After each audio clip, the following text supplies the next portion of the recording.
Ah, vérité de vérité, aïe. Vérité de vérité, aïe. Aujourd'hui, nous sommes le mardi 22 juillet 2025. Le dicton qui dit chacun de nous a son tour sur le coiffeur là, c'est vrai. Les Congolais disent Moukilier changé, oh, c'est vrai. Le parti des masses, quand on dit oh, le parti des masses. Avant, c'était d'abord les opposants, les partis de l'opposition, proche d'une élection, ils se divisaient. On scindait parfois l'opposition en deux, ou le parti de l'opposition en deux. Même les acteurs de la société civile étaient divisés parfois en deux. Attendez ça. Aujourd'hui, c'est le parti des masques qui a deux têtes entre deux serpents. Hein? Ah! Il y a un côté qui est tenu par l'UMB, le gars de Kulamutu, le gars de Pana, un zébi de son état. Bon, je ne sais pas s'il est de Kulamutu, de Pana, hein? Mais je sais pas Pana, mais je sais qu'il est de Kulamutu. Oh! Et il y a un autre côté du parti qui est tenu par un terroriste au nom d'Ali Wakbar Onanga. Oh, Yebeke! Ils sont en train de déchirer le parti en deux.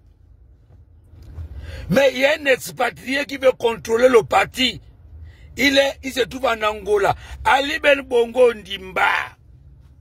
L'homme aux 3 actes de naissance, l'homme aux 4 actes de naissance, qui n'a jamais voulu faire le test d'ADN pour nous prouver que non, c'est le fils d'Omar Bongo Ondimba. C'est là où aussi les Gabonais attendent Ali Ben Bongo. Pouvez-nous toujours nous prouver son affiliation avec la famille Bongo? Ali Wakbar Onanga, tu es posé au Maroc, tu es assis au Maroc là-bas. Tu veux diriger le parti, viens au Gabon. Ils vont te tailler à âme. Ils vont te tailler à âme. Ali Wakbar Onanga, c'est pas là où à l'époque tu avais le pouvoir et tu pouvais m'envoyer au BD. Tu te rappelles, non? Je faisais mon combat tranquillement contre Ismaël Hosseini.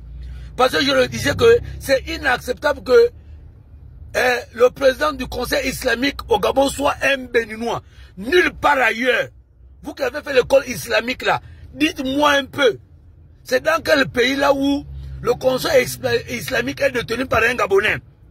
Toi, tu as appelé tes petits du BD. À l'époque, tu avais le pouvoir, tu presses le coup de pied, tu les as appelés. On m'a arrêté, moi et Fortuné Edou. Je ne vais jamais oublier ça. Tu es maudit. Hein? Comment on appelle ça? Hussein Ali Wakbar Onanga, tu es un bandit. Même les gens qui te supportent là, je ne comprends pas. Tu as passé ton temps à combattre les jeunes musulmans gabonais qui ont fait de longues études dans le domaine des musulmans là. Landry est une victime de toi. On a entendu tes audios. Là où tu as empêché les jeunes gabonais à être, comment on appelle ça, les imams dans des mosquées. Tu préférais donner ça aux Maliens, aux Togolais, aux Béninois, mais pas aux jeunes Gabonais.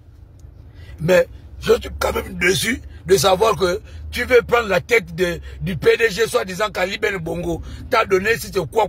Ali Ben Bongo, ça encore écrit. Le jour là, quand il faisait ça, il dessinait. Ça encore là, c'est sûr, c'était que c'est un montage. C'est un montage. Donc le PDG, il y a 2 têtes. Un, du jamais vu et de venir voir. Incroyable mais vrai. Parti de masse. Il y a 2 têtes.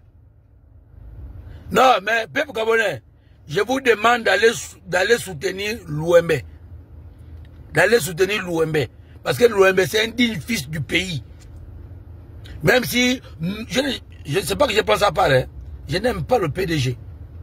Mais si on me dit que entre le flambeau tenu par l'UMB et Ali Wakbar Onanga, je préfère dire qu'Ali Wakbar Onanga, c'est un bandit.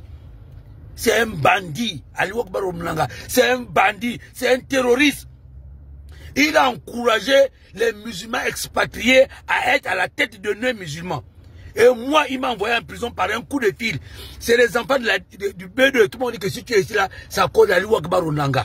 Et quand je suis sorti, à l'époque, c'est Ali Ben Bongo qui était, Ali Ben Bongo, l'homme au 4 actes de naissance qui était au pouvoir. Je suis sorti, j'ai parlé. Et là, Ali Wakbar Onanga, je sais que c'est toi qui es derrière ça. Donc, peuple gabonais, faites attention. Ali Wakbar, c'est un bandit, un terroriste.